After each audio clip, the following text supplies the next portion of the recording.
네, 안녕하세요. 주식은 역시 기리기리세의 기리십니다. 안녕하세요, 기름들. 자, 한 주의 마지막 날 좋은 모습 나와주고 있습니다. 그래서 기름들의 마음도 그나마 좀 편안할 것 같네요. 물론 아직까지 많이 배고픕니다. 다음 주에 계속 쭉쭉 오르길 바라고 오늘 도대체 증시가 왜 이렇게 좋은지 말해보도록 하겠습니다. 같이 공부하시죠. 렛츠 기릿!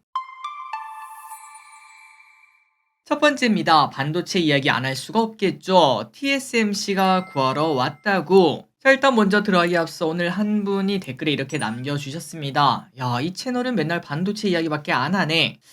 뭐 사실 팩트라고 말을 해볼 수 있긴 한데요. 그런데 정확하게 말해서 지금은 반도체 이야기를 할 때라서 지금 하고 있다고 저는 생각하고 있습니다. 사실 기름들 아시다시피 작년 초만 하더라도 맨날 사람들이 와서 그랬었죠. 여기는 맨날 AI랑 로봇 이야기밖에 안 한다. 그런데 그때는 그걸 할 수밖에 없는 상황이었고 작년 말부터 올해 초까지 지금은 반도체 이야기만 할 수밖에 없는 상황이라고 생각합니다. 그 말인즉슨 앞으로도 이제 반도체가 어느 정도 막 뜨거워지는 그 시절 되면은 이제부터는 반도체 안 좋아요 이렇게 말을 하게 되고, 물론 그게 맞을지 틀릴지는 제가 당연히 알 수는 없겠지만 제 생각을 그렇게 말씀드릴 예정이고, 그리고 그때가 되면은 다른 주도주가 생길 겁니다. 지금 좋은 뭐 6G 이런 애들도 있고, 그다음에 뭐 자율주행 관련주라든지 우주항공이라든지 혹은 뭐 다른 주도주가 등장한다든지 등등 그런 친구들이 당연히 나타날 수가 있겠죠. 그때는 또 그 이야기만 아마도 하지 않을까라고 생각이 되니까 지금 너무 반도체만 한다고 너무 편중된 곳이다 이렇게 생각하지 마시고, 그때그때 최선을 다해서 가장 주도 섹터가 뭔지, 그리고 또 거기에 매몰되지 않고 여러 가지 섹터를 다 같이 보는 그런 노력도 지속적으로 해나가도록 하겠습니다. 어쨌든 말이 조금 길었습니다. 바로 보자면은 TSMC가 구하러 왔다는 소식입니다. 오늘 증시는 우리나라 특히 코스피가 불기둥을 보여주고 있고요. 어제 미국 나스닥 100이 사상 최고가를 써내며 그 뜨거움을 이어받고 있는 모습입니다. 그리고 미국에서는 그 중심에 반도체가 있었다고 하는데 왼쪽에 보다시피 TSMC가 무려 10%나 급등하는 모습을 나타냈죠.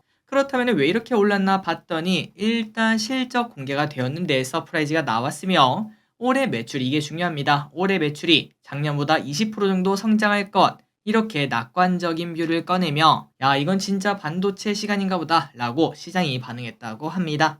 그래서 TSMC 매우 급등하는 모습을 나타냈는데 이 흐름 타고 거토형 한번 터진 거 아니겠습니까? 쭉쭉쭉 올라가고, 그 다음에 우리나라 반도체도 계속 쭉쭉쭉 올라가는 모습. 마침 어제 중국 증시도 이제 바닥을 다지는 모습을 나타내는데 여기가 진짜 바닥이었길 진심으로 바랍니다. 다음입니다. 애플도 어제 오랜만에 급등해냈습니다. 3%나 상승을 했죠. 지난번에 바클레이스의 목표 주가 하향 조정 때문에 힘든 시간을 보냈던 애플. 그런데 어제는 BOA, 뱅크 오브 아메리카가 매수로 상향 조정을 하며 애플 주가가 3% 상승하는 모습 나타냈다고 합니다. 그렇다면 그 근거가 뭔가, 바로 올해 그리고 내년에 애플폰에 AI가 들어가게 되며 그러한 영향으로 판매량 플러스 서비스 사업의 성장까지 기대가 된다고 하네요. 그러다 보니까 우리나라에서는 LG이노텍, BH 등이 좋은 모습을 보여줬다고 하는데, 개인적으로 이번 AI 때문에 스마트폰 관련해서 좀 관심 있게 봐야 된다고 생각합니다. 스마트폰 관련주, 카메라 관련주 등등 요 친구들 우리가 꼭 지금 공부할 필요가 있어 보입니다. 혹시나 또 겉터에 나오면 우리가 또 바로 매수하러 가야 되지 않겠습니까? 미리 공부해 보시기 바랍니다.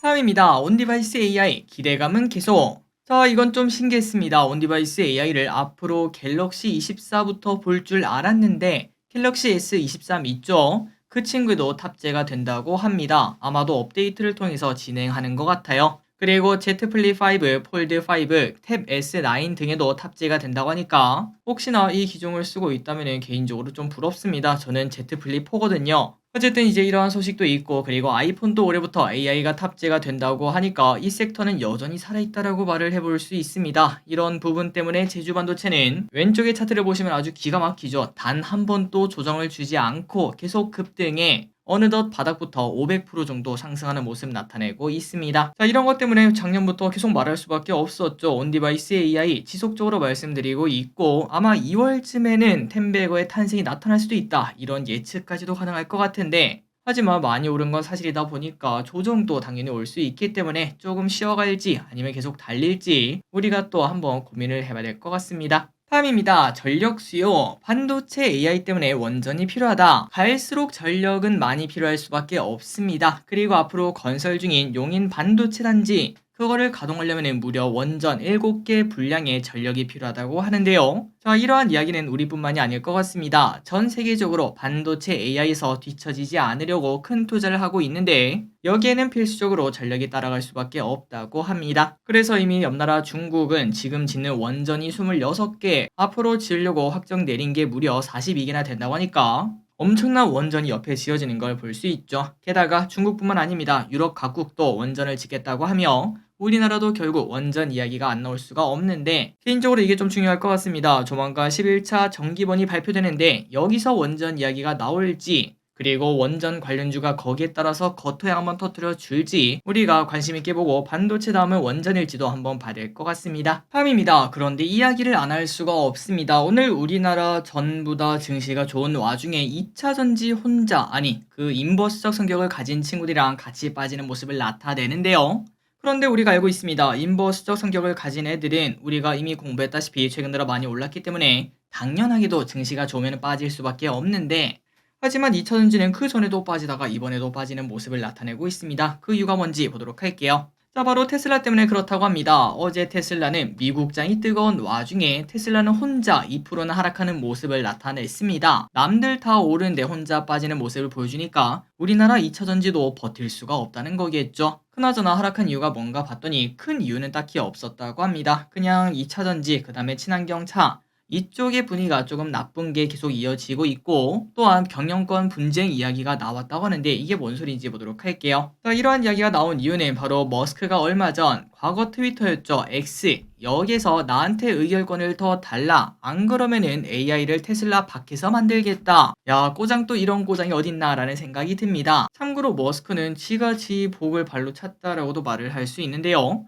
머스크는 원래 20% 정도를 소유하다가 X를 인수하기 위해 7%를 팔아서 이제 13%밖에 없다고 합니다. 그러다 보니까 의결권이 당연히 부족할 수밖에 없겠죠. 그래서 이러한 이야기가 나오자 야, 진짜 테슬라의 가장 큰 악재는 머스크다 이런 얘기를 하며 매도에 나선 투자자들도 있는 것으로 보인다고 합니다. 그리고 참고로 2차전지가 지속적으로 하락하고 있습니다. 차트를 보시면 아시겠지만 2차전지 떨어지는 칼날이 나타나고 있는데요. 그런데 올해 초부터 계속 말씀드렸던 그 시각은 유효합니다. 이번에 트럼프 때문에 혹시나 큰 하락이 나타난다면 그게 진짜 마지막 매수계라고 저는 생각하고 있습니다. 그렇다고 지금 당장 떨어지는 칼날 바로 매수하긴 좀 어렵겠죠. 만약에 내가 바닥을 맞출 자신 있다. 그렇다면 당연히 해야겠지만 하지만 여러분들 아실 겁니다. 우리가 주식 사가지고 사자마자 올라가는 경우는 한 100번 중에 한 번, 나머지 99번은 무조건 지하실 갔다 오기 때문에 오면 다행이죠. 일단 지하실은 가기 때문에 일단은 바닥을 다지는 걸 확실히 확인하고 겉터양 터지는 것까지 확인하고 그때 들어도 늦지 않다고 생각합니다. 다음입니다. 트럼프 12DC 내가 당선되면 불어.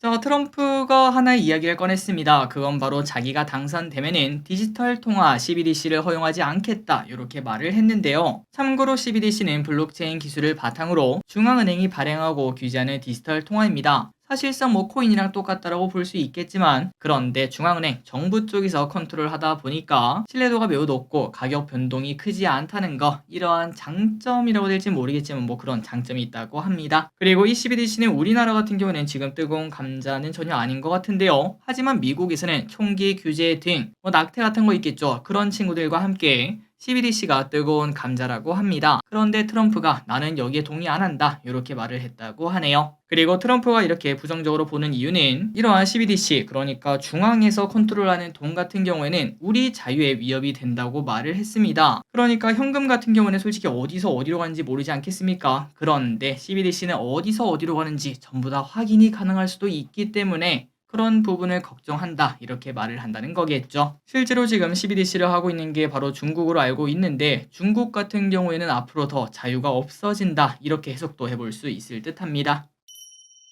다음입니다. 비트코인 하락세 지속될 듯. 울프 리서치에서 비트코인 추가 하락 가능성을 점쳤다고 합니다. 짧은 조정도 아닌 1분기 내내 하락할 수 있다. 이렇게까지 말했는데요. 그렇다면 그 근거가 뭔가? 일단 ETF 승인 이후 9%나 하락하는 모습 나타내고 있으며 이러한 하락은 앞으로 더 큰 하락의 출발이다. 이렇게 말을 했다고 합니다. 결국 지금 보니까 진짜 뉴스에 팔아라는 신이다 라는 얘기를 한 번 더 해볼 수 있겠네요. 그리고 이 사람이 차트를 봤더니 RSI도 장기 주간 기준으로 아직까지도 과매수 상태라며 그만큼 과열이 되어 있으니까 조심할 필요가 있다고 합니다. 하지만 모든 코인이 나쁜 게 아니라고 합니다. 비트코인 말고 이더리움은 이제는 ETF 승인 기대감 여기서 이제 나오고 있기 때문에 여기에는 당연히 기회가 있다. 오히려 좋게 본다. 이렇게 말을 했다고 합니다. 혹시나 코인 관심 있다면 이더리움 어떤 건지 한번 보시면 좋을 것 같고, 개인적으로는 이제 비트코인 반감기가 곧 다가오지 않겠습니까? 요 친구도 비슷하게 좀 하락하고 나면은 그때가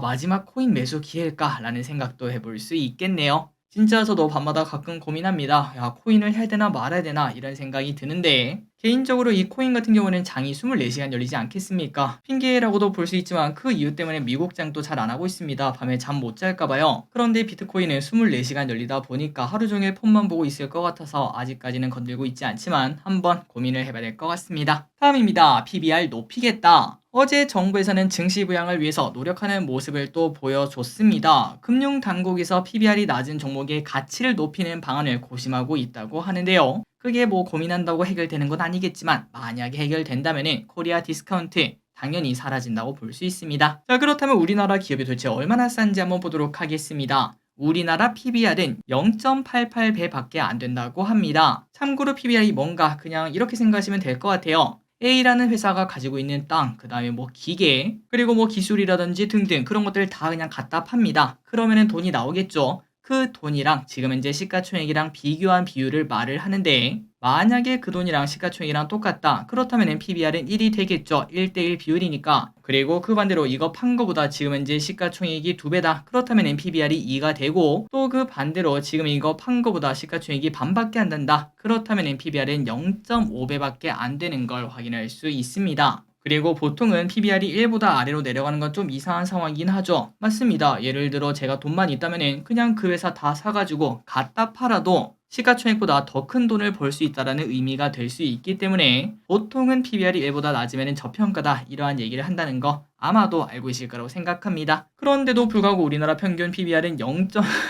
0.88배 완전 말도 안 되게 낮은 걸 확인할 수 있고요. 참고로 돈 벌려면 미국 증시를 해야 된다라는 그 미국 무려 4.6배 이렇게나 비싼 가격을 받고 있습니다. 그리고 연나라 일본도 최근 들어 좀 올라와서 그런지 모르겠지만 1.4배나 된다고 하니까 우리는 많이 심각한 걸 볼 수 있죠. 물론 PBR이 낮은 업종, 그 다음에 높은 업종이 있습니다. 대표적으로 낮은 곳은 보험, 증권, 건설, 금융, 조선 등 그런 식으로 뭔가 사장 사업이라고 말하기 좀 그렇고 발전이 크지 않은 그런 사업 쪽에서는 PBR이 낮은 걸 볼 수 있고, 반대로 높은 곳, 바이오, 2차전지, 뭔가 발전 가능성이 높은 그런 친구들 있지 않겠습니까? 이런 곳은 PBR이 높은 걸 확인할 수 있다고 합니다. 그렇다면 금융당국에서는 어떠한 해결 방법을 꺼내고 있는가? 일단 아직까지 정해진 건 단 하나도 없다고 합니다. 다만 여기서 한 가지 옆나라 일본 거를 뺏겨 오겠다고 하는데, 그게 도대체 뭔가 봤더니 PBR이 1보다 채 안 되는 기업들은 앞으로 내가 어떤 식으로 내 기업의 가치를 높일지 공시를 하게 만든다고 합니다. 그러니까 반에서 애들한테 이번에 수학 점수 50점 못 넘는 애들은 앞으로 내가 어떻게 50점을 넘길 건지 계획을 적어서 나한테 내세요. 이렇게 말을 하는 거와 같은데요. 아니 길이 그게 뭐 되나? 라는 생각을 해볼 수 있긴 하지만, 그런데 좀 기가 막히게도 옆나라 일본이 작년에 이를 시행을 했었고 올해 일본이 매우 뜨거운 모습을 나타내고 있다고 합니다. 물론 이것 때문이다 이렇게 말하긴 당연히 어렵겠지만, 하지만 개인적으로 없는 것보다는 있는 게 나쁘지 않다고 생각합니다. 우리가 저평가 주식들, 그 친구들이 스스로 이제 자기가 어떤 식으로 앞으로 키워나갈 건지 그런 것들을 보게 되면은, 물론 빛 좋은 기살구가 될 수도 있겠지만 그래도 우리가 투자를 하는데 선택을 하는데 꽤나 도움이 되지 않겠습니까? 개인적으로서는 나쁘지 않은 것 같다라는 생각이 드는데 기르분들의 생각은 어떨지 그것도 궁금하네요. 어쨌든 아직까지 정해진 건 아무것도 없고 검토 중 이런 얘기가 나오고 있습니다. 다음입니다. 초거대 AI 플래그십. 어제 과기부에서 초거대 AI 플래그십 프로젝트를 진행한다고 밝혔는데요. 이를 통해 AI 일상화, 산업 현장의 AI 내재화를 구체적으로 시행한다고 합니다. 앞으로 법률, 의료, 심리상담, 미디어 학술 등 이러한 5가지 분야의 초거대 AI 응용 서비스 개발로 380억을 투자를 한다고 하네요. 조금 더 구체적으로 우리가 뭘 할 수 있는가 봤더니 소송장을 작성을 해주거나 판례 검색을 할 수 있도록 하고, 그러니까 우리 같은 이제 법알못들도 쉽게 이런 곳에 접할 수 있다는 의미가 됩니다. 또한 소아 건강 실시간 상담, 미디어 콘텐츠 번역과 더빙, 논문 등 중복 검토 같은 역할을 할 수 있는 AI를 개발한다고 하네요. 이번 사업은 4월 이후 본격적으로 추진한다고 하니까 앞으로 AI로 인해서 우리가 확실히 편해지는 건 확실한 것 같습니다. 다음입니다. AI 관련 이야기가 계속 나오고 있습니다. 이번에는 오픈 AI의 샘 올트먼 CEO가 다음 주에 방한한다 이런 얘기도 나왔어요. 물론 시간은 좀 짧게 6시간만 온다고 하는데 그럼에도 AI 관련 스타트업과 대기업을 만나는 등 다양한 미팅이 예정되어 있다고 합니다. 이번 방안은 작년 6월 이후 7개월 만의 방안이라고 하며 이런 얘기가 나오니까 당연히 AI 관련주 관심받을 수밖에 없겠죠. 마침 또 갤럭시 S24 출시까지 더해져 플리토, 이스트소프트 등 관련주가 연일 뜨거운 모습 나타내고 있습니다. 다음입니다. 자, 이제 이런 시대가 드디어 옵니다. 포스코 주 4일제 도입. 야, 포스코가 가능한가라는 생각이 드는데요. 포스코가 격주로 주 4일제를 도입한다는 소식입니다. 마치 이거 보니까 과거에 우리 놀토 기억나십니까? 노는 토요일. 그때가 거의 한 10몇 년 전, 20몇 년 전인 것 같은데 그때 놀토가 생긴 것처럼 이제는 주 4일제가 생기는 걸 확인할 수 있습니다. 그런데 우리가 알다시피 포스코는 24시간 고루를 돌리는 기업인데도 불구하고 주 4일제를 도입한다는 소식이 매우 놀랍다고 볼 수 있겠네요. 그래서 포스코는 오는 22일부터 전사 직원을 대상으로 격주로 실시할 예정이며 하루 일 안 하는 대신에 10일 중 8일 동안 1시간씩 더 근무하고 격주 금요일날 쉬는 방안을 검토한다고 합니다.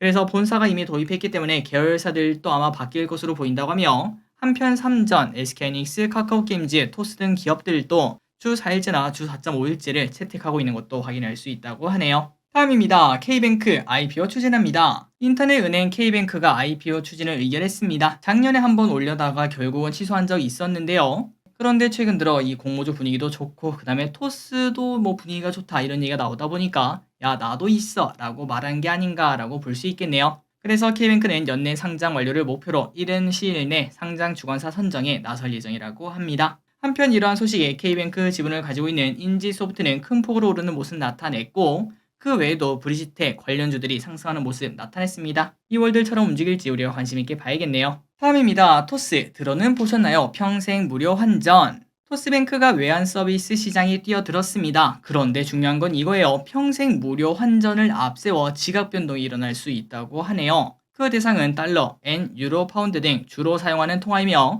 이들을 24시간 실시간으로 환전해준다고 합니다. 심지어 월 최대 30만 달러까지 환전할 수 있다고 하니까 야 이거 이렇게 하면 역마진이 발생하는 거 아닌가 라는 걱정까지 드는데 대표는 역마진이 생기지 않는 사업 모델을 구축했다고 하네요. 그래서 우리가 이걸 봤을 때 이제 환전할 때는 무조건 토스다 이런 얘기를 할 것 같은데 업계는 이런 파격적인 혜택으로 소비자들의 대이동이 일어난 거 아닌가 결국 다른 곳도 이런 비슷한 서비스를 꺼내야 되는 거 아닌가 라는 얘기가 나온다고 합니다. 다음입니다. 이베스트 투자증권 LS그룹에 들어갑니다. 자 오늘 이베스트 투자증권이 매우 뜨거운 모습을 나타냈습니다. 그 이유가 뭔가? 이베스트 투자증권이 LS그룹으로 편입된다는 소식 때문에 그런데요. 그렇다면 최대 주주가 누가 되나 봤더니 바로 LS네트워크스가 최대 주주로 된다고 합니다. 그리고 이렇게 된 이유는 바로 대주주인 G&A 사모펀드가 원래 지분의 98%를 LS네트워크스가 들고 있었다고 합니다. 그런데 이번에 이 사모펀드가 청산이 되면서 LS네트워크스가 이베스트 증권의 지분을 인수하게 되었다고 하네요. 그래서 이러한 소식에 오늘 좋은 모습을 나타냈습니다. 다음입니다. 노로바이러스 조심. 최근 노로바이러스가 유행하고 있다고 합니다. 1월 2주차에 감염된 사람만 360명인데 이는 주간 단위로 보면 최근 5년 내 가장 많은 감염자이기 때문에 조심할 필요가 있다고 하네요. 참고로 노로바이러스는 1월 세 번째 주에서 2월 네 번째 주까지 더 유행한다고 하는데요. 그렇기 때문에 당분간 유행이 이어질 수 있어 조심할 필요가 있다고 합니다. 그리고 중요한 건 이겁니다. 특히 6세 이하의 영유아 환자의 경우 전체의 50%나 차지하고 있다고 합니다. 어디서 걸리나 바로 어린이집이나 유치원 등에서 감염이 된다고 하니까 혹시나 이 연령대 아이가 있다면 노로바이러스 주의를 할 필요가 있겠네요. 다음입니다. NHN벅스 벤츠에 탑재된다. 자, NHN벅스가 벤츠가 제휴를 했다는 소식입니다. 도대체 뭔 소린가 봤더니 벤츠의 신형 모델 차량 인포 시스템에 에센셜 앱을 기본 탑재한다고 하네요. 도대체 이게 뭔가 봤더니 우리 유튜브에서 노래 들을 때 에센셜이라고 가운데 딱 크게 박혀있는 그거 기억나시나요? 맞습니다. 그 유튜브 채널을 본 적 있을 텐데 그걸 바로 벅스 뮤직이 운영하고 있었죠. 그런데 그거를 이번에 더 뉴 E클래스를 시작으로 순차적으로 벤츠에 탑재시킨다고 하고 단순 연동이 아닌 기본 탑재이므로 앱 다운로드, 그 다음에 로그인 이런 거 필요 없이 그냥 바로 이용할 수 있게 만든다고 합니다. 아마도 아시는 분들은 다 아실 겁니다. 내 집 자랑 사진에서는 TV에다가 항상 그거 딱 틀어놓고 그런 식으로 찍는 사진이 정말 많은데 벤츠는 이번에 에센셜을 통해서 차량 내부를 조금 더 감성적으로 꾸미고 에센셜은 벤츠를 통해 브랜드를 조금 더 고급화할 수 있을 듯 합니다. 많이 신기하네요. 다음입니다. 에코프로 막내도 역전하나? 2차 전지 대장주 에코프로가 이제 막 상장한 막내 에코프로 머티리얼즈에게 시가총액 역전을 당할 수 있다라는 이야기가 나오고 있습니다. 에코프로 머티리얼즈는 지난 11월 주당 36,200원으로 상장해 지금은 이게 10백원에요. 20만원을 이미 넘겼습니다. 그래서 현재 시총 14조까지 올라왔는데 그런데 에코프로는 지금 현재 떨어지는 칼날이라 오히려 뒷걸음질을 치고 있기 때문에 곧 역전 당할 수 있다고 합니다. 다음입니다. 김밥 완판이에요. 자, 미국에서 난리났던 그 냉동 김밥 알고 계시죠? 그 친구가 이마트에 상륙했다는 이야기를 우리가 지난번에 봤었는데 한국에서도 완판 행진 이어간다고 합니다. 참고로 요 김밥은 비건 김밥이라 고기 같은 건 들어있지 않지만 그럼에도 인기가 매우 좋다고 하네요. 그리고 금액은 한 개 사면은 3,000원, 세 개는 6,000원으로 나름 나쁘지 않습니다. 냉동실에 넣어놨다가 출출할 때 하나씩 먹을만 하겠죠. 혹시나 지나가다가 발견하시면 한번 드셔보시는 것도 나쁘지 않을 것 같고 다만 냉동이다 보니까 개인적으로 맛있을까라는 생각이 들긴 합니다. 저도 나중에 한번 먹어보도록 하겠습니다. 마지막입니다. 크래프톤. 요즘 크래프톤 좋다는 이야기가 계속 최근 빈살만이 NC에 물렸다 이러한 이야기가 나오는 동시에 크래프톤의 좋은 리포트가 지속적으로 나오고 있습니다. KB증권은 크래프톤에 대해 목표주가 22만원을 외쳤으며 배틀그라운드의 글로벌 매출 호조, 올해 신작 효과를 보라고 하네요. 자, 계속 봤던 이야기죠. 크래프톤은 다크앤다커, 프로젝트 블랙버짓, 내년 상반기 프로젝트 인조이 이렇게 이어지는 라인업이 좋다고 하니까 물론 지금 당장 매수하기는 좀 어렵습니다. 22만원 해봐야 뭐 얼마 안 된다고 볼 수 있기 때문에 업사이드가 그렇게 크지 않죠. 혹시나 하락해 준다면은 그때가 바로 기회가 아닐까 라는 얘기해 볼 수 있겠네요. 자, 오늘의 공부 여기까지 끝났습니다. 항상 이렇게 같이 공부해서 진심으로 감사합니다. 지금까지 기리셨습니다. 빠이요.